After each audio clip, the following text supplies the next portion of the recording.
valideynlər Allahın lütfüdür insana, ilk lütfüdür. Hər şey sənə heç bir şey gözləmədən verirlər. Sənin valideynlərinə olan münasibətin, sənin Allaha olan münasibətinin vəziyyətinin göstəricisidir. Necə ki valideynləri görməzdən gəlirsən, Allahı da görməzdən gəlirsən. Sonra da adama deyirlər ki, mənə Allahı göstər yenə.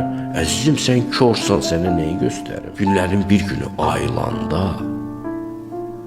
həqiqətə ayılanda, görəcəyin şeylər səni bərk yandıra bilər.